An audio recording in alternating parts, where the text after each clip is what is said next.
అందరికీ నమస్కారం. ఆంధ్రప్రదేశ్ పంచాయతీ సర్పంచుల సంఘం మరియు national local government chamber, Andhra Pradesh గ్రామ స్వరాజ్య సాధనా సమితి తరఫున కూటమి ప్రభుత్వానికి, ముఖ్యంగా ముఖ్యమంత్రి నారా చంద్రబాబు నాయుడు గారికి, అలాగే లోకేష్ గారికి, పంచాయతీరాజ్ శాఖ మంత్రి పవన్ కళ్యాణ్ గారికి మా యొక్క విజ్ఞప్తి, విన్నపం.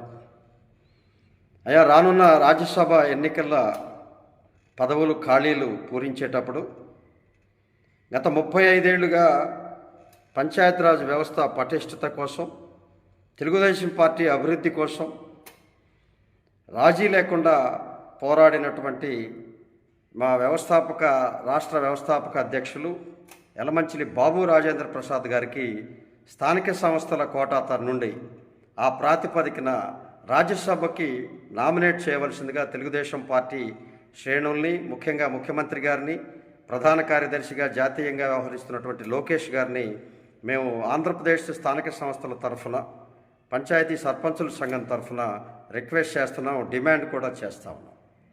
అయ్యా, గుర్తించండి, గత జగన్మోహన్ రెడ్డి ప్రభుత్వంలో అత్యంతంగా ధైర్యంగా ముందుకొచ్చి ఊరూరా తిరిగి ఆ యొక్క పంచాయతీరాజ్ వ్యవస్థని కాపాడుకునేందుకు జరిగిన ప్రయత్నంలో ఆయన సేవలు మీరు గుర్తించారు. ఎన్నికలకు ముందు అనేక రకాలుగా పంచాయతీరాజ్ వ్యవస్థ బలోపేతానికి మీరు హామీలు ఇచ్చారు. అవి ఇప్పుడు నెరవేరకపోయినప్పటికీ కూడా, ఏమాత్రం పట్టించుకోకపోయినప్పటికీ కూడా మా యొక్క ఈ విన్నపాన్ని మాత్రం పట్టించుకోవాల్సిందిగా కోరుతా ఉన్నాం.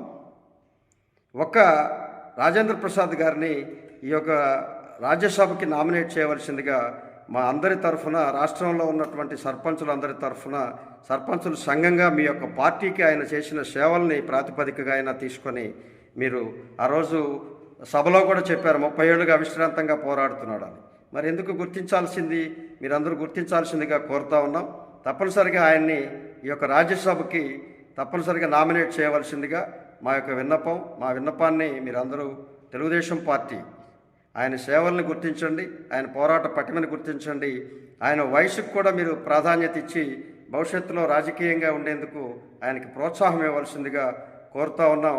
ఇది ముఖ్యమంత్రి చంద్రబాబు నాయుడు గారి బాధ్యతగా మేము అడుగుతూ ఉన్నాం. అలాగే నారా లోకేష్ గారిని కూడా ఈ యొక్క ప్రతిపాదనను మీరు అంగీకరించి తక్షణమే ఆయన్ని వైవీబీ రాజేంద్ర ప్రసాద్ గారిని రాజ్యసభకు యొక్క స్థానిక సంస్థల ప్రాతిపదికన, పోరాటం అనేటువంటి ప్రాతిపదికన, అలాగే మీ పార్టీకి పనిచేసినటువంటి వ్యక్తిగా ఆయన్ని ప్రమోట్ చేయవలసిందిగా మా యొక్క